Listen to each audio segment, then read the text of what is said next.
스마트폰과 의지만 있으면 어디든 인스타할 수 있는 요즘. 그런데 말입니다. 나도 모르는 사이에 내 사진이 거래되고 있다면 믿으시겠습니까? 설마 연예인도 아닌데. 네요. 사실 그동안 온라인에 올린 사진이나 기록 때문에 곤욕을 치렀던 사람은 주로 연예인. 사진 한 장 때문에 15년째 눈물을 흘리고 있는 채연이 있고요. 난 가끔 눈물을 흘린다. 가끔은 눈물을 참을 수 없는 내가 별로다. 마음이 아파서.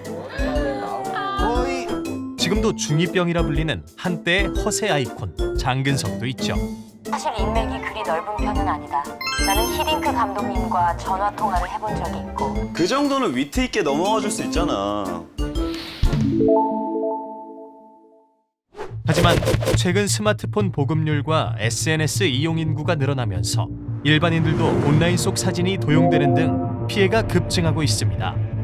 여기 보이는 일반 여성의 사진들, SNS에 올린 셀카입니다. 바로 이 사진이 교도소에서 버젓이 거래되고 있었습니다. 일단 SNS에 올린 사진은 더 이상 나만의 것이 아니라는 사실.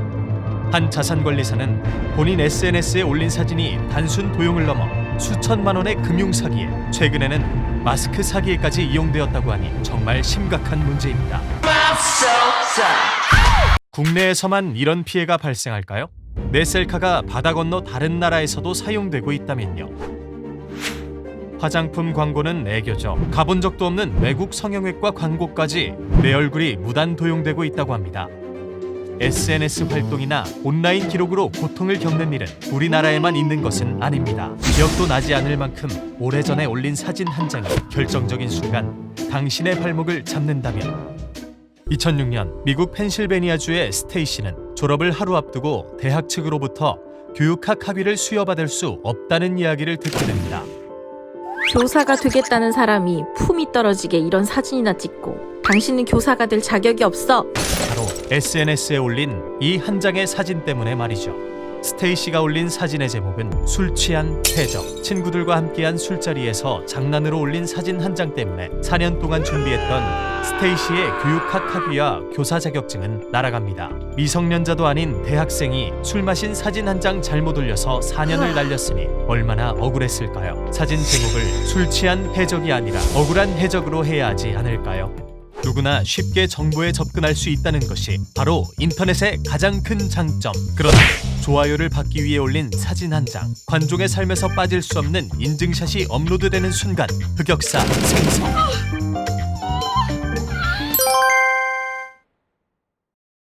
상황이 이러니 온라인 흑역사를 지우고 싶어하는 사람들이 급속도로 증가하는 것 또한 당연지사. 나 다시 돌아갈래. 박하사탕의 주인공 설경구의 절규처럼 흑역사 이전으로 돌아가고 싶으신 분들 많지 않나요? 좋아요 눌러달라고 사진 올릴 땐 언제고 이제는 잊힐 권리라며 지워주라 지워주라 외치고 있죠. 아, 흑역사. 이거 정말 어떻게 주워 담을까요? 소송해야 하는 걸까요? 네, 소송하면 됩니다.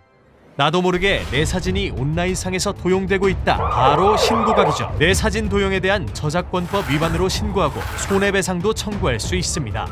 하지만 이미 나의 흑역사가 퍼질 대로 퍼진 다음 피해를 수습하는 건 의미가 없죠. 그래서 준비했습니다. 미리미리 흑역사를 방지하는 온라인 기록 관리. 이것만 기억하면 됩니다. 첫 번째, 접속하지 않는 사이트는 다 탈퇴하세요. 한국인터넷진흥원의 주민등록번호 클린센터에서 안 쓰는 계정들 한 번에 정리. 디지털 미니멀리즘을 실천해 봅시다. 두 번째, 관중이라면 내 이름도 수시로 검색해 봅시다. 그냥 검색창에 입력하냐고요? 아닙니다. 구글 알림이 서비스에 등록만 하면 내 신상 정보가 포함된 검색 결과를 따박따박 이메일로 보내줍니다. 이때 발견된 내 흑역사는 삭제 요청하면 됩니다. 이때 꿀팁! 내 이름 앞뒤에 큰 따옴표를 붙이면 더 정확한 검색 결과를 확인할 수 있죠. 아직 한 발 남았다. 마지막, 놓칠 수 있는 한 가지. 본인 SNS 계정뿐 아니라 친구나 가족의 계정까지 다 확인해주세요. 친구 계정에서 발견한 나와 X의 다정했던 과거 사진 당장 지워야죠. SNS가 일상이 된 요즘, 우리는 하루에도 여러 번 일상의 많은 부분을 다양한 형태로 온라인에 흩뿌리고 다닙니다. 관종이 인싸가 되고 인싸가 돈이 되는 시대니까요. 하지만 무심코 올린 글 하나, 사진 한 장이 내 앞날을 길막하지 않도록 조금은 신중해야 하지 않을까요? 여기 윌 스미스의 뼈 때리는 조언으로 마지막 인사를 대신합니다. Я был, кто не узнает. Твиттера не было, да, Фейсбука не было, когда мне было 14. Я был тупой, но... Yeah. Now that just you thought it out.